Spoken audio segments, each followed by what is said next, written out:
Most of my friends dropped out by the time they were in grade 8 or 9. And I met some new friends who came in from a town called Bear Canyon, which was even smaller than Fairview.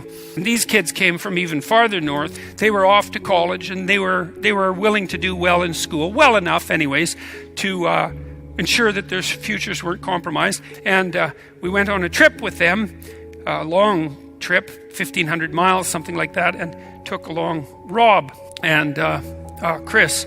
Chris just wasn't interested in anything on the trip. He was mostly interested in smoking cigarettes and pot and buying soft drinks. And we were kind of laughing at him because he was so undermotivated, But he was unhappy and miserable, and it wasn't going anywhere. And then we went off to college, and he came, but he dropped out after like 3 months. And then he did a bunch of desultory jobs that were really good for nothing. And then I went through college and got my bachelor's degree, and I moved to Montreal, and I went to graduate school. And one day Chris announced that he was coming to visit, and I was kind of happy to see him, but I would say he wasn't in good shape.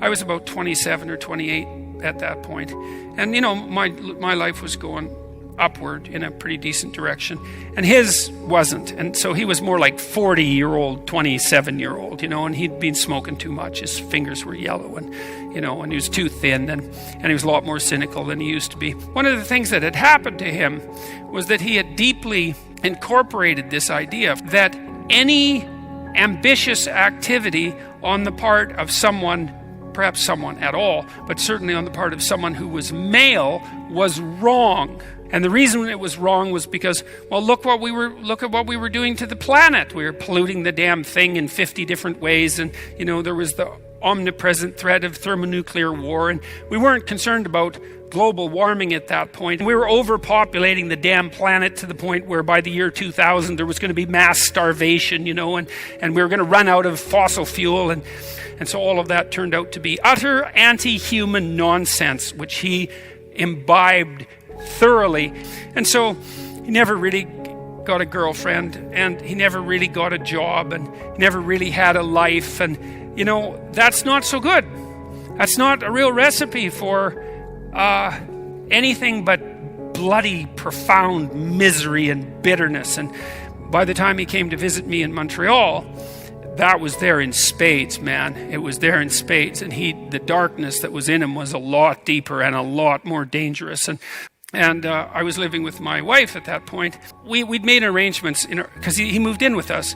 We made domestic arrangements about who was supposed to do what. And he would take care of our daughter a bit and do some work around the house. And then a little while later, my brother came with his wife, and Chris wasn't very happy about that. They were taking attention away from Chris, and that was making him angry. And, they decided they were going to go out for a walk, and Chris got dressed up in this long black coat he had, and this dark toque, and my brother got dressed up, and so did his wife. And we looked at Chris, and I think my brother laughed, said, "Chris, you look like a serial killer."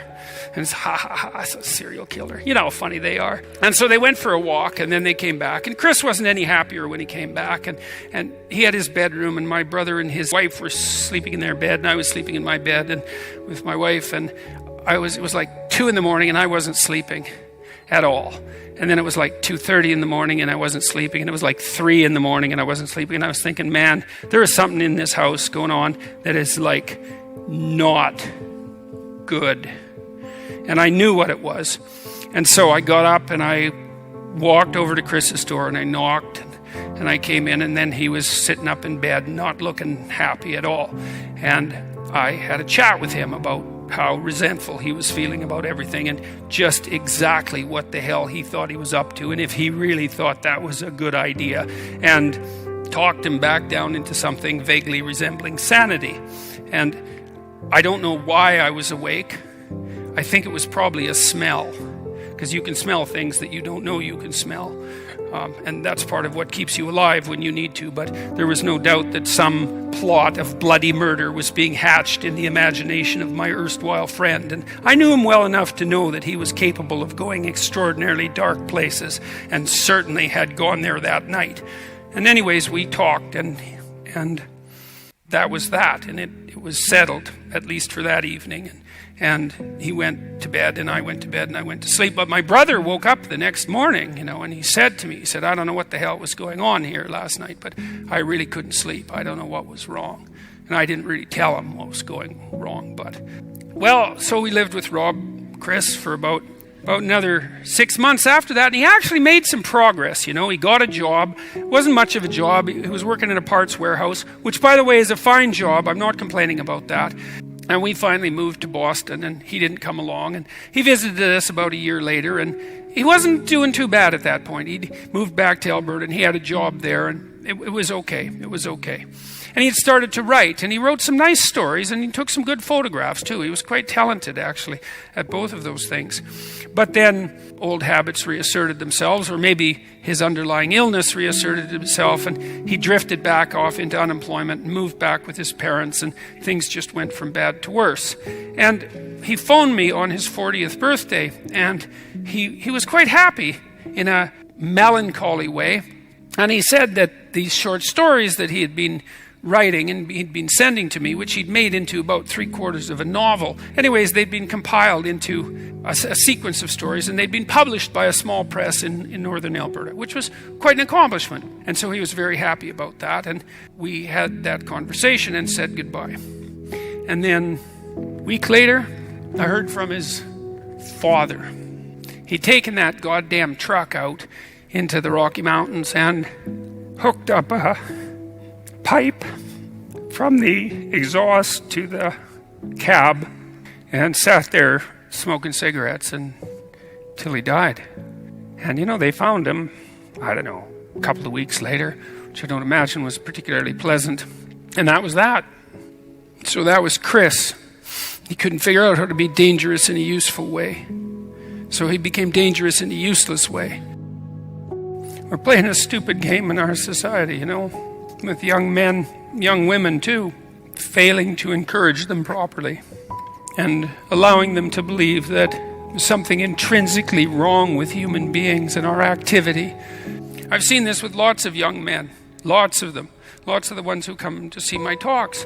All they've heard their whole goddamn life is that there's something toxic and oppressive about our patriarchal society. And that's the fundamental way of looking at it, and that the right way of construing the relationship between men and women through history is one of unbridled oppression on the part of men in relationship to women. What the hell are they supposed to derive from that? What kind of message are they supposed to derive from that? Hey, that there's something good about ambition? There's something good about getting up in the morning and wanting to take your place in society? It's like, no, society, it's an oppressive patriarch. It's responsible for everything that's hell in the world. It's like, oh, so what are you supposed to do as a man, let's say? Withdraw? It's like, well, I'm not going to participate in that because it's all pathological. It's like, that's not helpful. I mean, then you don't have a life, right? You've got nothing to do, and it's not like there's no problems to solve. You can rationalize it with this notion that, well, if I can't be good, and I can't because, toxic masculinity, then at least I can be harmless. It's like, well, harmless isn't good. Harmless is pathetic.